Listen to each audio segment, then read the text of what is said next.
Majora's Mask has always stood out amongst the other Zelda games, with its darker and more subversive story, relatable and impactful characters, and a generally uneasy atmosphere all throughout the journey. It delved into deeper territories and showed us how imaginative and complex a Zelda game can be, without straying away from what makes these games great, such as exploration and puzzle solving. The introduction of the clock system added an urgency that was present for the whole game. It encouraged the player to plan out each day carefully, trying to get as much work done as possible as efficiently as possible. Losing unimportant items when going back to the past made you more resourceful. This gameplay mechanic tied in beautifully with the overarching narrative of the inevitable end of Termina. The moon will fall, but how much can you accomplish in the meantime? This setup opened up the doors to all kinds of symbolism. One of my favorites being the theory that each area represents one of the 5 stages of grief. It makes sense and fits the direction the game took for its tone. Each of the masks has its own story to tell and possesses a special connection with its place of origin, especially the transformation masks. All of this makes the adventure a very enjoyable and thought-provoking ride that will forever remain an unforgettable part of gaming history. It also set the groundwork for many games to come. Today, we are going to focus on only one element: the music. The music of Majora's Mask is rich with subtext and emotion. The game wouldn't be half of what it is without the amazing soundtrack. We are going to go through the entire game, analyzing the meaning of all the main pieces of music, and have a great spooky time along the way. So, without further ado, let us begin.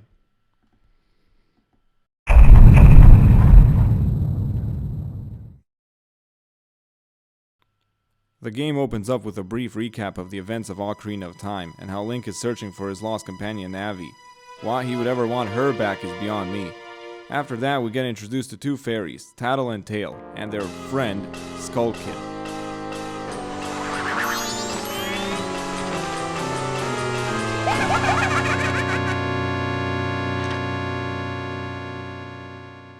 He robs you and rides off on Epona, so you go after him. The chase music really gets you pumped and excited for this new adventure.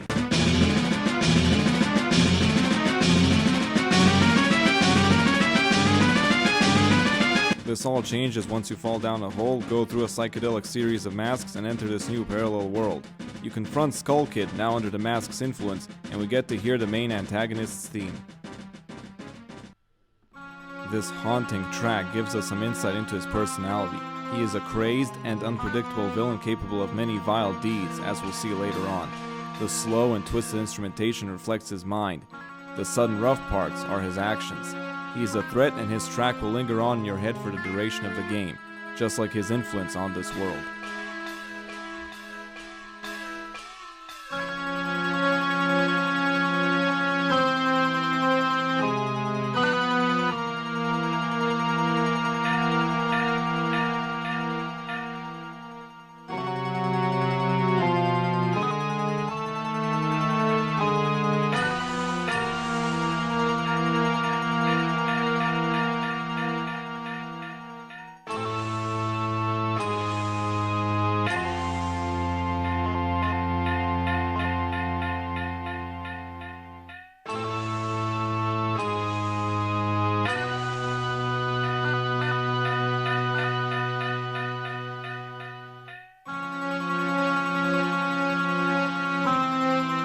Turns you into a Deku scrub after an admittedly confusing and unsettling cutscene.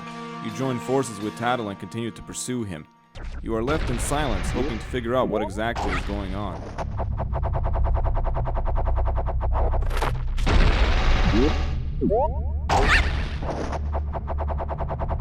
You enter this area. The music accompanying it is a variation of the Song of Healing. We will discuss it later on, for the sake of context.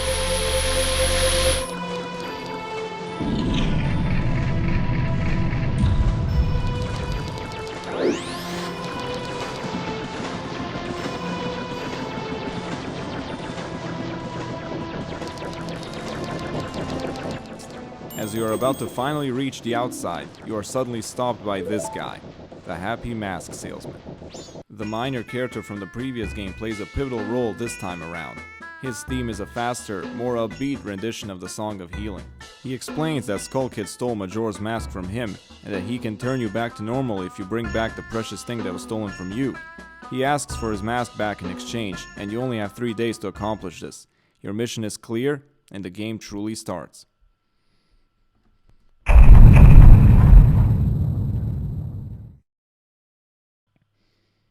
Tattle instructs you to go to the Great Ferry first. On your way there, you might have noticed that peculiar-looking moon way up in the sky. On the 4th day, the moon will crash into Clocktown, destroying Termina. 4 equals death in Japanese, by the way. This is the perfect segue into, arguably, the most disturbing tracks in the game, Clocktown's themes.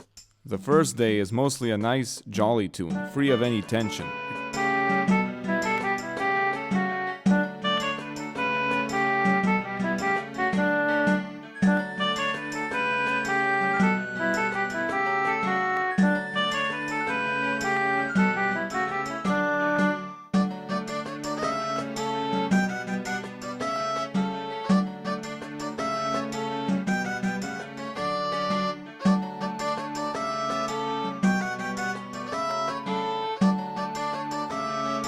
Except for one part.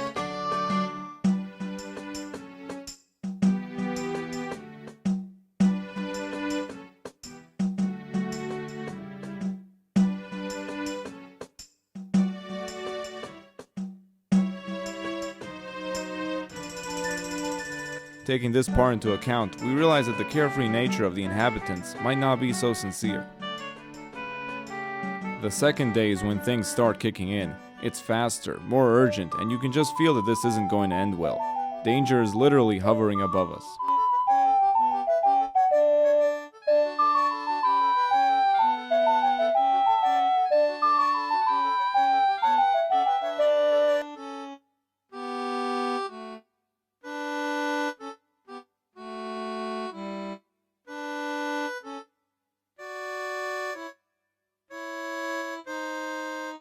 The third day.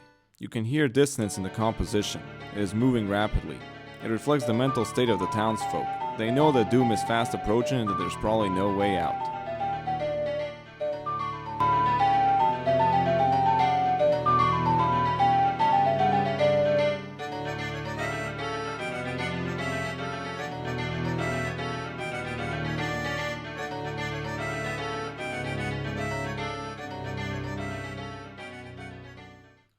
Once the last 6 hours begin, the track Final Hours starts playing.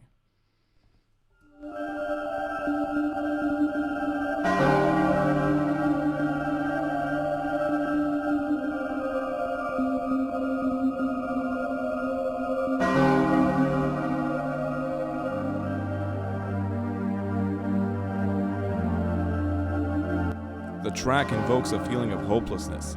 Complete obliteration is imminent. You feel it, the population of Clocktown feels it, every character that you've met feels it. The bells add a sense of finality to the whole situation.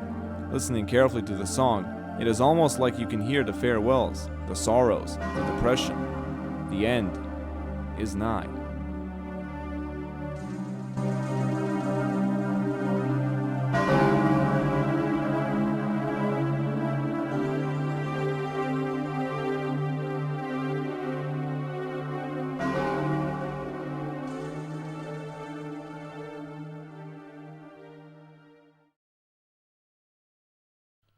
Well, that wasn't very uplifting, so let's just go back to the main plot. As you enter the Great Fairy's fountain, you hear a soothing piece. It makes you feel safe, gives you time to recover. That's probably why it's also the theme for the main menus in Zelda games.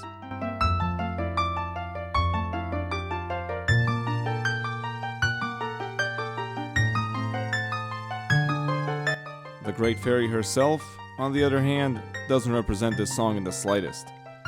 Ugh. At least they got better over time. She gives you the power to shoot bubbles? Cool, I guess. After playing around with the bombers for a little while, the bubbles lead you to the Astral Observatory. This melancholic track paints a picture of astronomers observing the moon.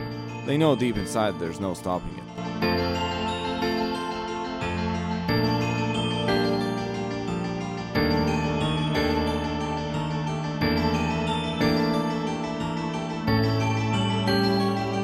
You're finally able to clearly see the moon. And what you know, Skull Kid is there. The moon sheds a tear. I guess even he's afraid of the end. You'll need this tear, for it is the only way to reach the entrance to the clock tower.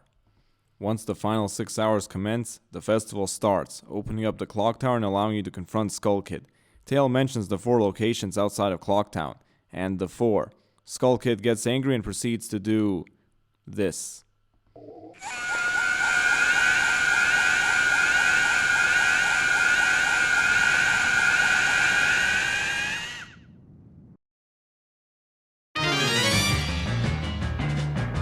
fight starts. I must say that the mini-boss music is quite an improvement over Ocarina of Time.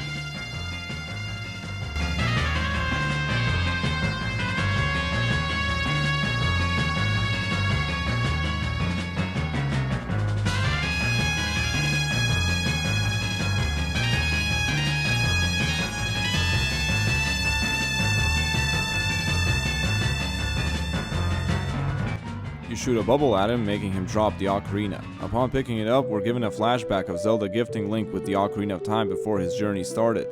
Zelda's lullaby plays.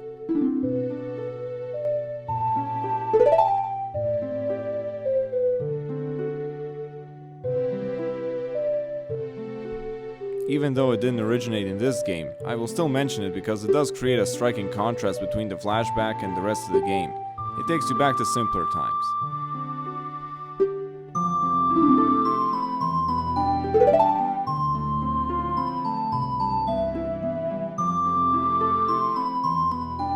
Thanks to the flashback, Link relearns the Song of Time, a nice little tune for traveling back in time.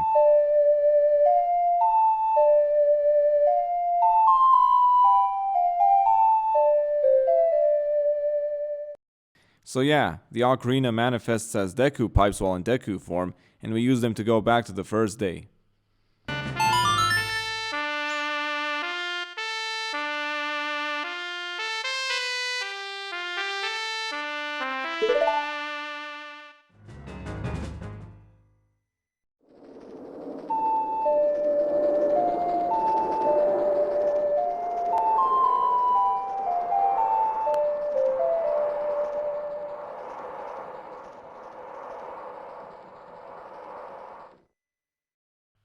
With Ocarina in hand, we go back to the Happy Mask salesman so he can cure us. He summons a piano, somehow, and proceeds to teach us the Song of Healing.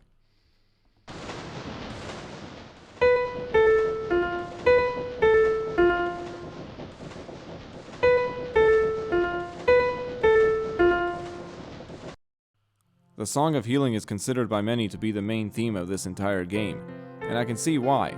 Although it's called the Song of Healing, it's not all that joyous. Listening to it and playing the game more, you begin to understand that healing, in this context, means putting someone's soul to rest.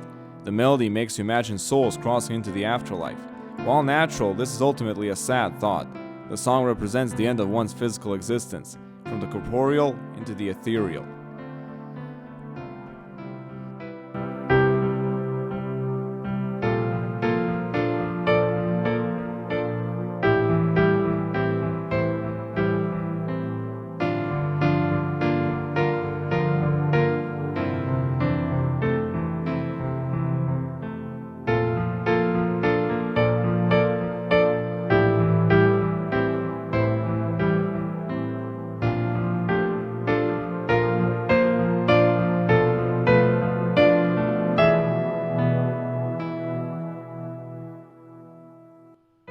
After playing the song, Link says goodbye to his inner Deku, containing its essence in the Deku mask.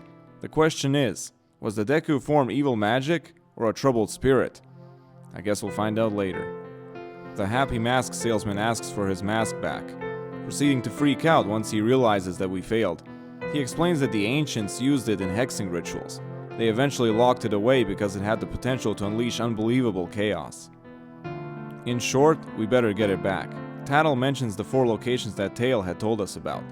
Next stop, the swamp.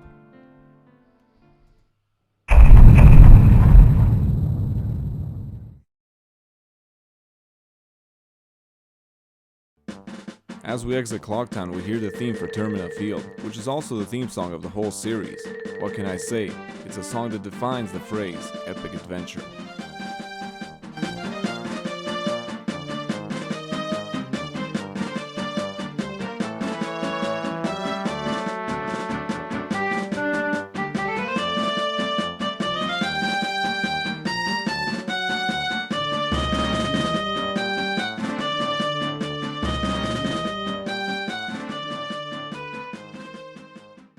Before entering the southern swamp, Tattle notices a drawing of Skull Kid that she and her brother made. It reminds her of the good old days, when they were actually friends, before he turned evil. The Lost Woods theme plays during this cutscene because, you know. Skull Kids from the Lost Woods. You all know this tune, a happy-go-lucky song that is also perplexing to those who wander into the Lost Woods. Eventually they get lost, never find a way out, and end up turning into a Stalfos. I guess it's not as happy as we thought.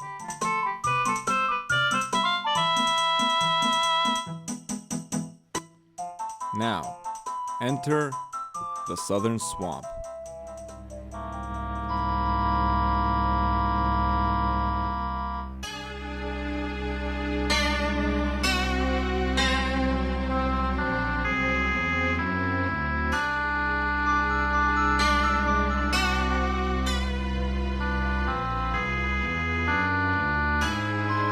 The music is repetitive, gloomy, and ominous.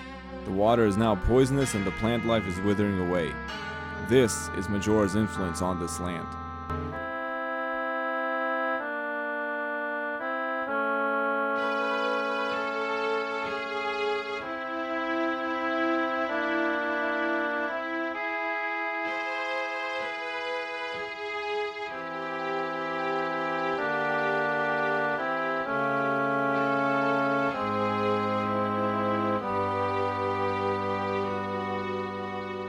You find yourself in the Woods of Mystery. Gee, I wonder what this place is based on. You run into a wounded Kume who requires a red potion, so you go to Kotake's potion shop to get some. Apparently they're not evil in this universe. It was also pretty cool to hear their theme again.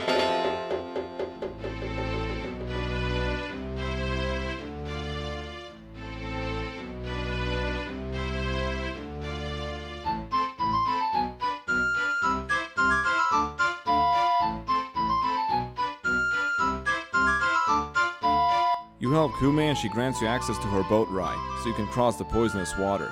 Upon exiting the woods, these monkeys ask you to help save their brother from the Deku Palace. So you take the boat ride, which eventually leads you there.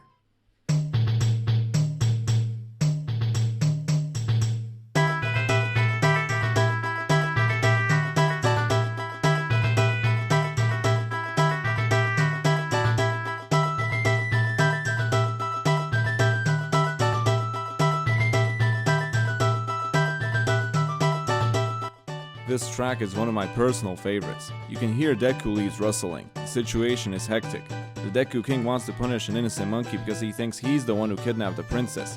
Reaching the captive monkey, however, requires going through some intense stealth sections.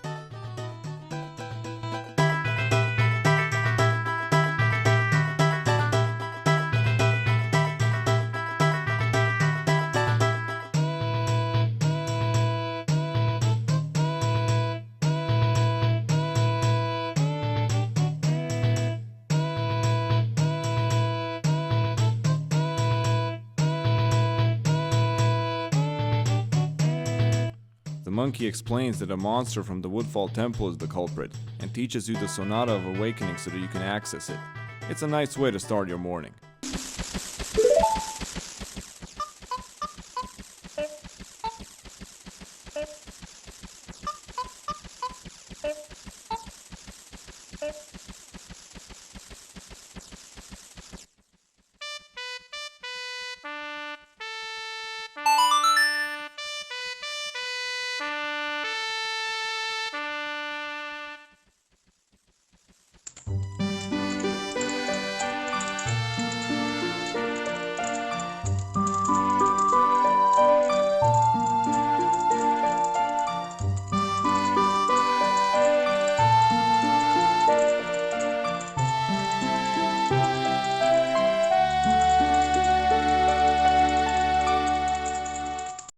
You jump around some more, meet Kebra Gebra who teaches you the Song of Soaring, and finally reach Woodfall, the source of the poison that has been plaguing the swamp.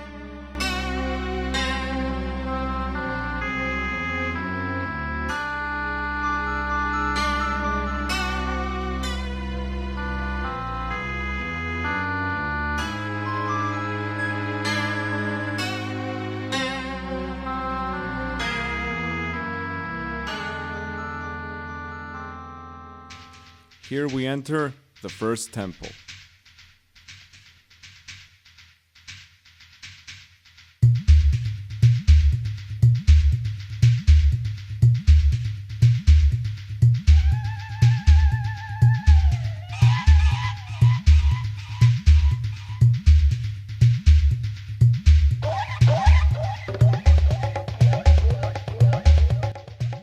music is tribal, jungle-like. Many older instruments are used to fit the theme, as well as several animal noises which really make you feel like a panther is ready to jump you at any moment. A very unusual song for a Zelda game.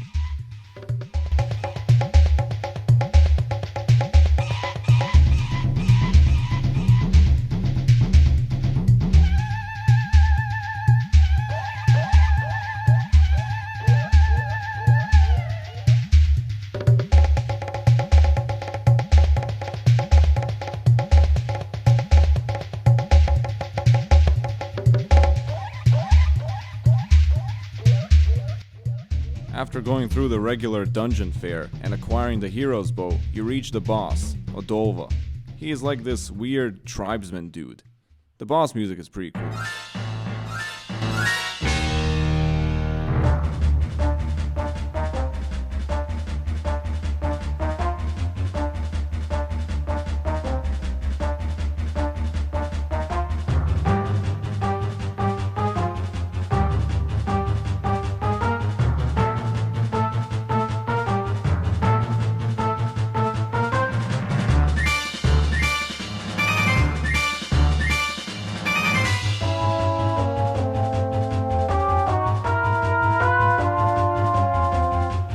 After the fight, you get Odolva's mask and get transported to a mysterious place where you meet one of the giants.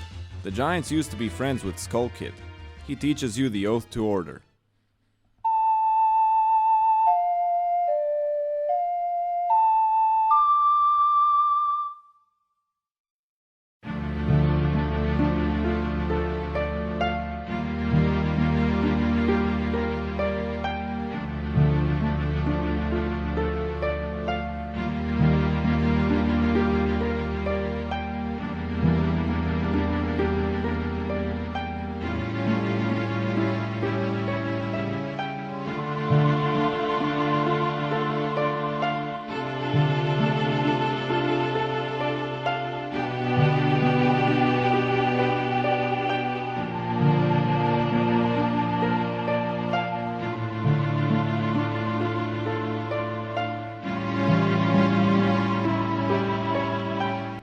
It is a slow and mellow song, representing the broken friendship.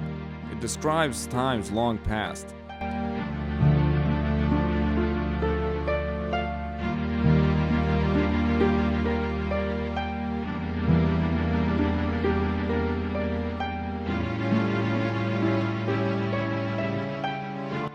Every time you obtain one of the boss masks, you establish a connection with one of the giants. The 4 giants are the only ones who can stop the moon, so you better find all of them.